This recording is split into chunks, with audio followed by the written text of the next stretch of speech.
Hello, role-playing people, and in this episode we're going to try to reconcile the two opposing aspects of Saulot. On the one hand, as the progenitor of Clan Salubri, he is known as the most beloved child of Cain, the healer, the Golcondite, a benevolent seer and teacher of transcendence. On the other hand, he is a warlord, a greedy, selfish thief of knowledge, the progenitor of Clan Baali, and harbinger of Gehenna. But which one is it? Well, what I'm hoping to do today is not only to collect the lore, but to see if both of these opposing aspects can be true at the same time, if that's even probable or even possible, and how the story and image of Saulot changes as a result. So you have been warned. In this one, I'm not just objectively collecting lore, but interpreting it, presenting a personal theory on these matters. My sources for this episode are the Book of Nod, the Dark Ages, Salubri and Baali clan books, the Transylvania Chronicles, especially my least favorite volume, The Dragon Ascendant, The Lair of the Hidden, and finally, Gehenna, the book of playable apocalyptic scenarios, not the novel. We know Saulot was embraced young by Enoch the Wise in Enoch, the First City. As a mortal, he had prophetic gifts, and these gifts carried on into unlife. He was beloved by all of his brothers and sisters, as well as the Dark Father, and in his own words, if we believe his confession on the ivory tablets, he worshipped Cain. And this is very important to remember. We're not talking about submitting to Cain out of fear or gaining more favors than his relatives by kissing shoes. Oh no, he worshipped Cain, providing his sire's sire with love and companionship. He was a fiercely loyal little lamb and taught his childer to be the same. He sired of those whom he greatly cherished. The Salubri, they were called. The clean ones, the pure ones, and their offering, whether given of Saulot's own will or imposed onto them as a duty by the society of Cainites, was to help, to reconcile, to heal, to keep a gentle balance between the children of Seth and the Get of Cain. Unlike more rebellious figures of the family, such as Tzimisce, who sought release from the need to consume blood, Saulot believed this curse is the way things need to be, until God calls everyone to be judged alongside their Father. He gave all of his progeny angelic names, almost in praise of the celestial heralds and acceptance of divine judgment.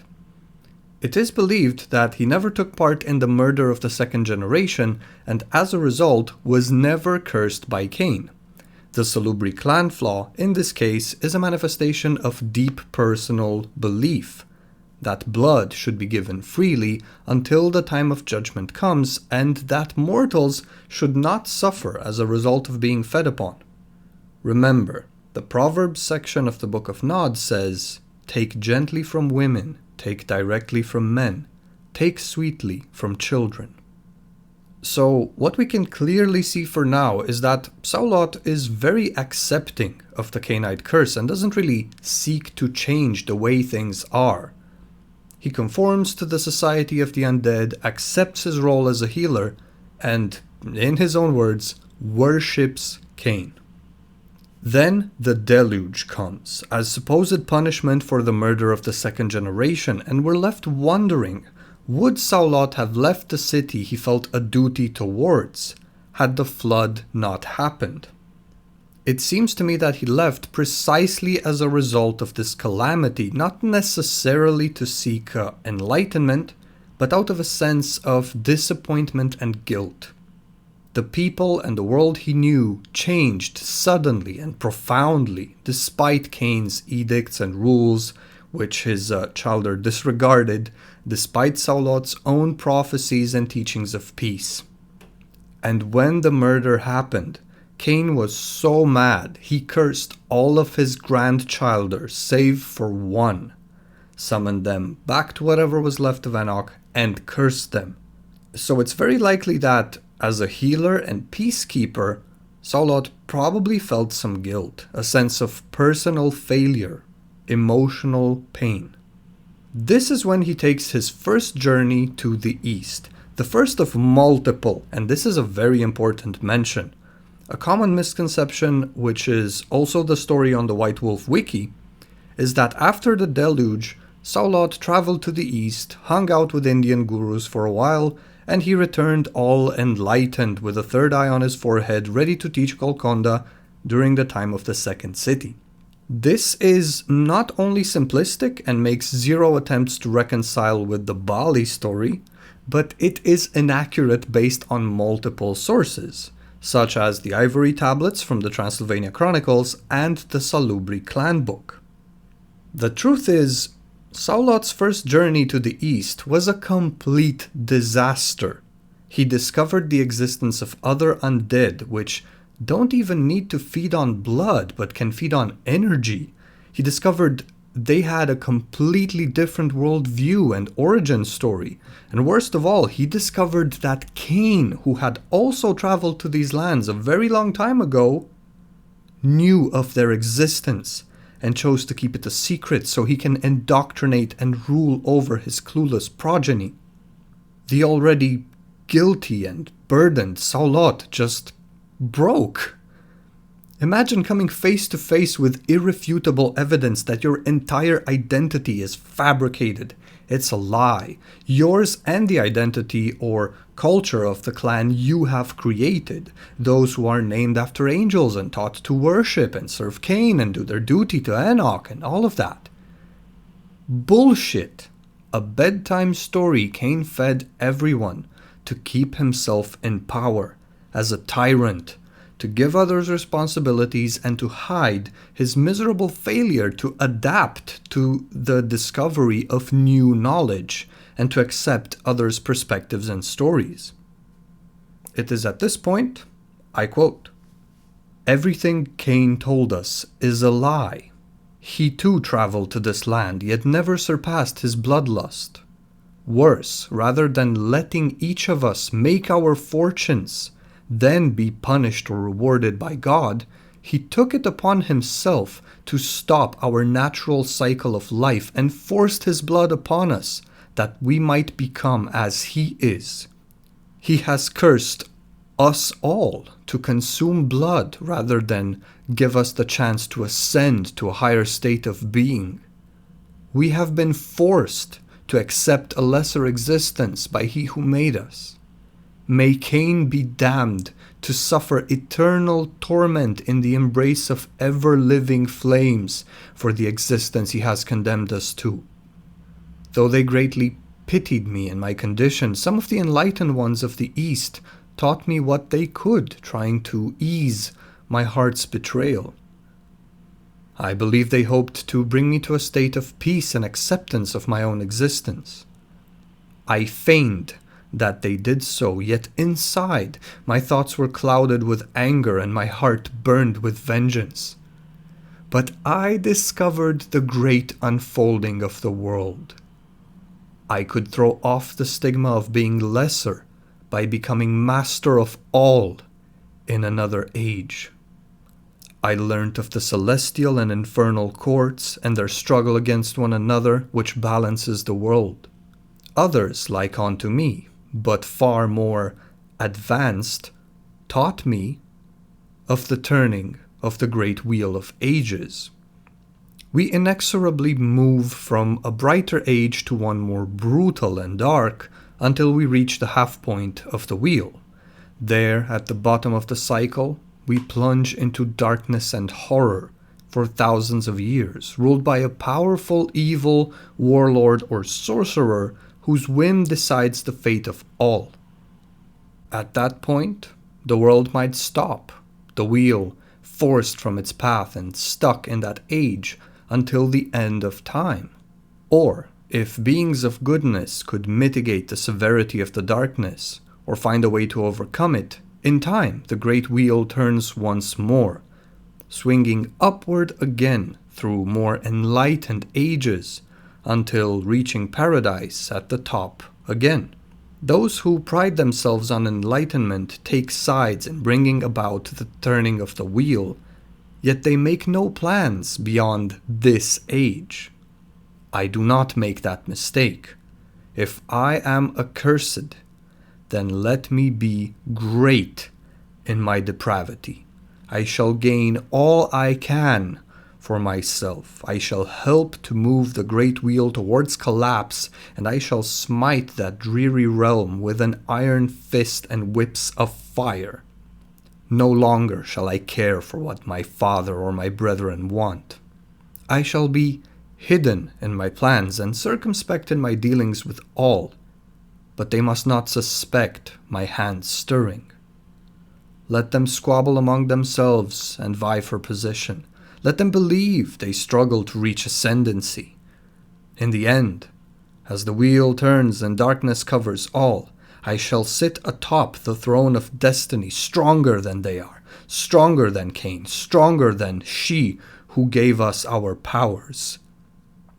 Perhaps even stronger than the God who originally cursed the first. Then I shall rule. And if it be that the wheel must turn again, I shall again transform myself and ride it back to the top again. I shall have my vengeance for Cain's thoughtless curse that he laid upon me. For one thing I know that others consider not.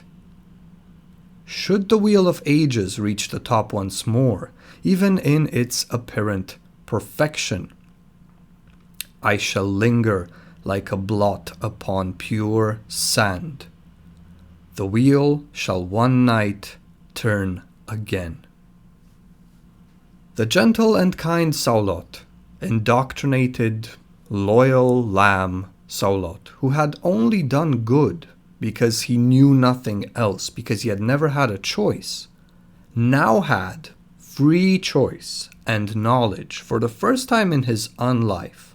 And needless to say, this is a very emotional reaction, a choice made in a fit of rage, in desperation and hopelessness, but it is a choice nonetheless.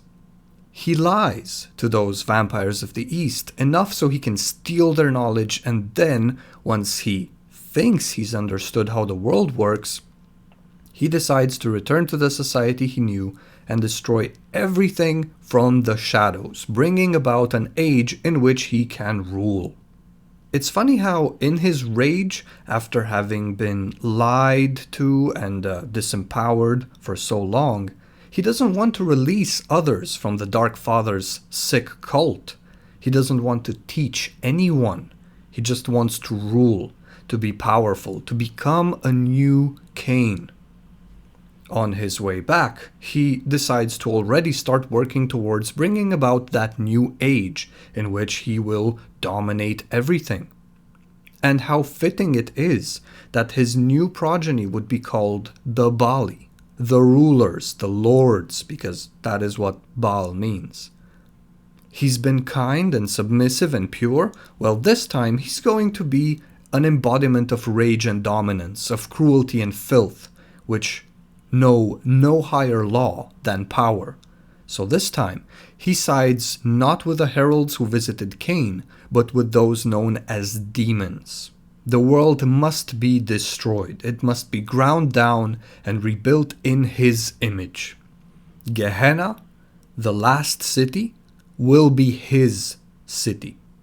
So, he embraced the Baali, indoctrinated them into a culture of power worship, demon worship, and hive mentality for those who are competitive and ruthless enough to earn the embrace, and returned to his family in the second city, knowing full well his infernal childer are soon going to attack. In this second city, he once again presents himself as a benevolent teacher, but this time he decides to have a few swords on the inside as well, so he trains his warrior caste. And this I will quote from the Elder's account found in the Salubri Clanbook. The coming of the warriors was not received with unfettered joy during those nights after Saulot's first journey. A number of Salubri grumbled that Samiel was merely bitter and discontented, and that he was disciplined as a wayward child should be. But Saulot allowed this to be, and it was therefore decreed that we should abide by such. Some feared that by allowing ourselves to be trained for war, we would be consumed by it. Others continued to study their gifts of healing, but in new ways that would benefit warriors, while Samiel created gifts that mirrored the powers of his sire and brethren, meant to deal death as we dealt life. What better way to hide your ill intentions than by making yourself seem vulnerable, hurt? The Elder's account, from which I've just read, also details how the warriors were not able to withstand the depredations of the Baali, even though, as we've seen in the Duranki episode, Saulot reassures Hakim that Samiel and his warriors are strong enough. He sends a lot of them to their deaths, and in light of Saulot secretly being in league with the Baali, we can actually hint towards how and why the city slowly gave way to the invading infernalists, and a while later the Assamites were ambushed and almost wiped out. The Baali were clearly receiving information from within the second city, probably from Saulot himself, who was their puppeteer. Luckily, Hakim had been prepared and wise, and as we know, the appearance of Urshulgi turns the tide of the war completely, and the infernalists are forced into a gradual retreat. Now, it is unclear what changed and when it changed exactly, but something about this entire conflict affected Saulot again. Maybe it was watching his childer die, Samiel included. Maybe it was seeing what innocent mortals had to endure as a direct consequence of his scheming. Perhaps his rage and bitterness towards Cain had finally died down, or maybe it was simply the fact that the Baali had failed to take the city, and he himself, Saulot, had failed once more, just like he did before. But regardless of why it happened, he was in agony. The Elder's account states he couldn't even use his healer's gifts without being affected by the beast within, without almost giving into frenzy, and he isolated himself in that grief and agony, allowing only his greatest healer, Raziel, and good old brother Malkav to visit him.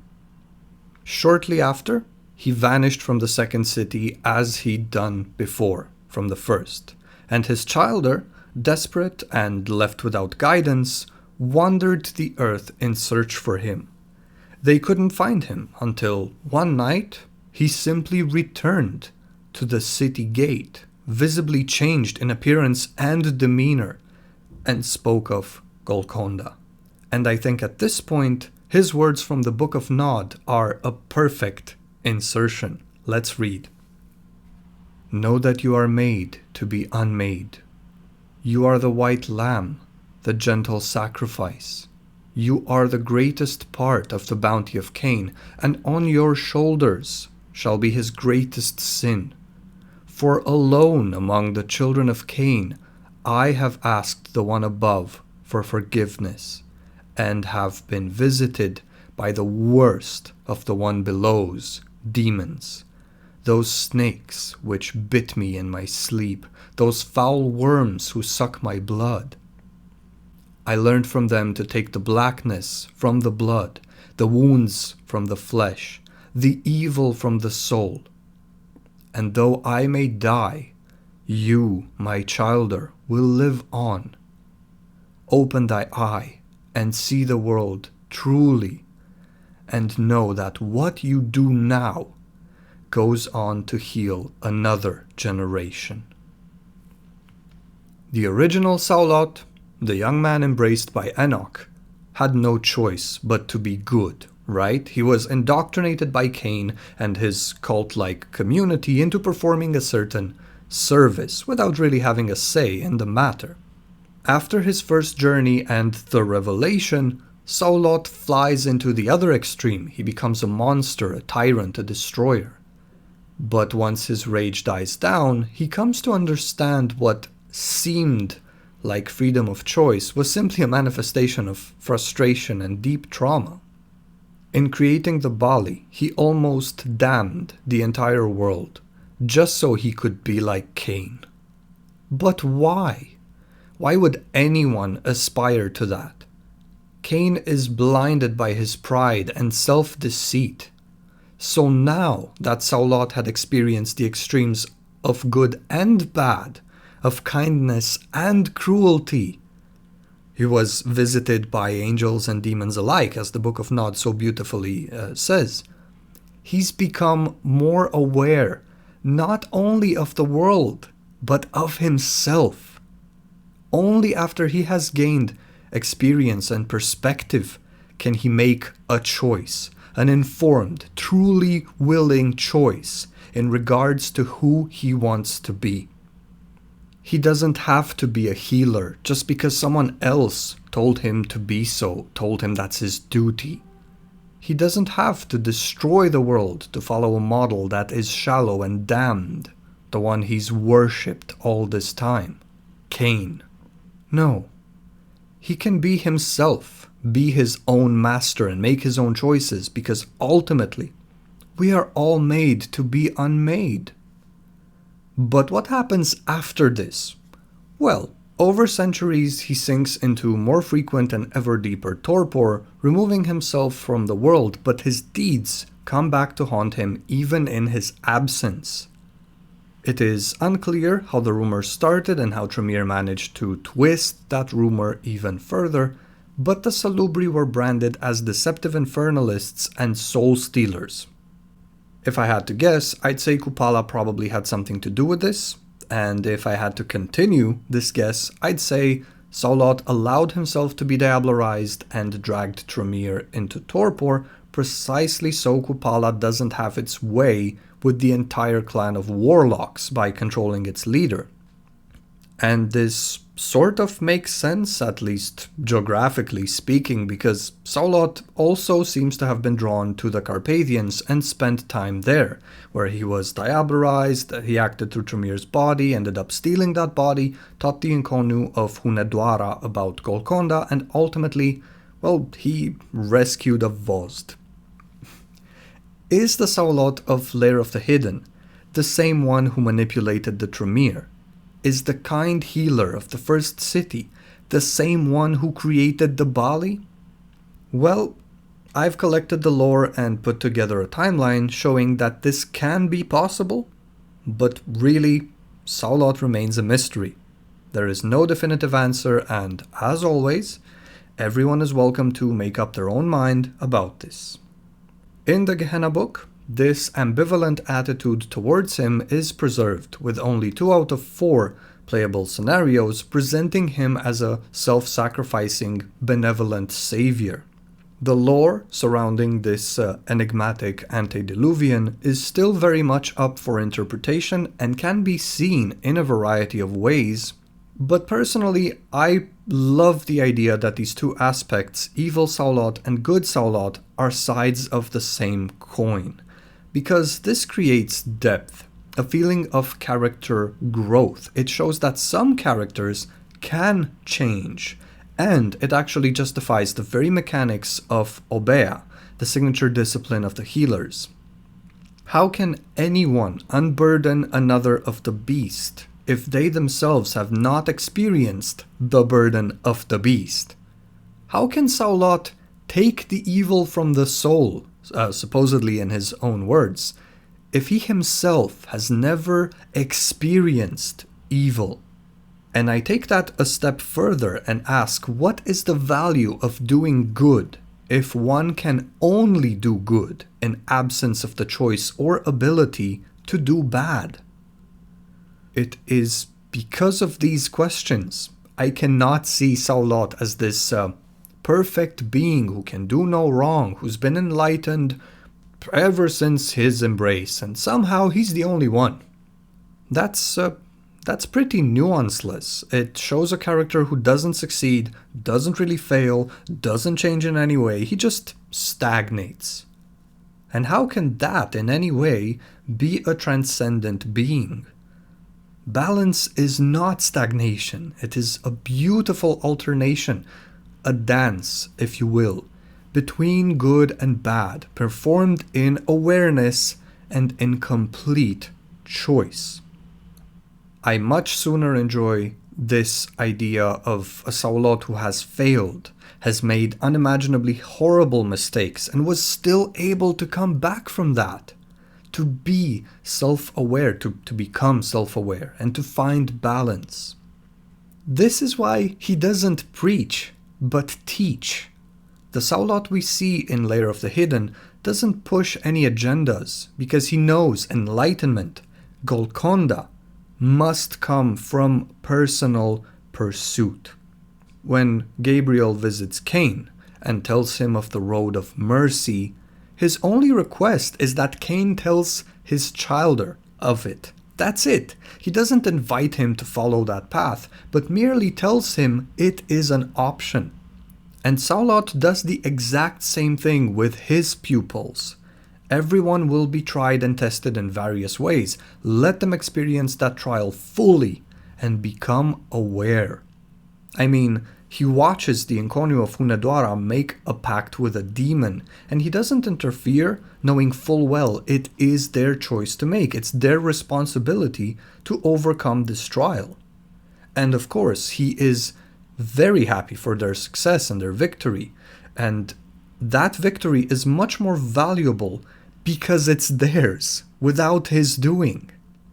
The only one there who is completely deprived of choice, has been deprived of choice, and will always be deprived, is the Vozd, Sclav, which is why Saulot only helps it.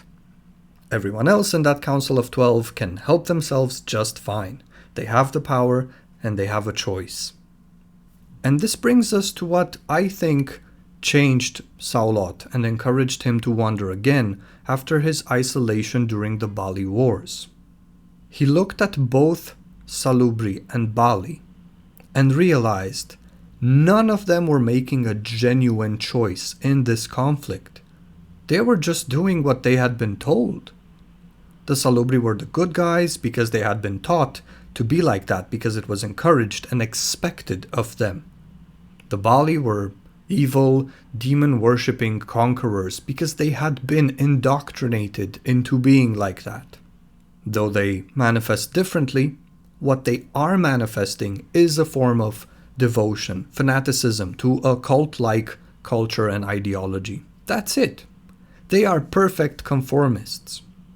And then it occurred to Saulot, who am I conforming to? Who am I unwillingly imitating?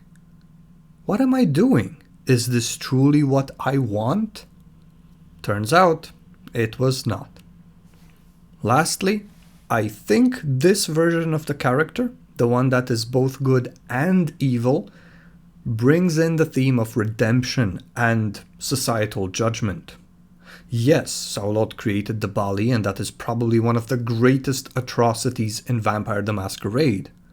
But he has also truly, visibly changed since then. That was a young, frustrated Saulot who acted in a blind rage towards his grandfather.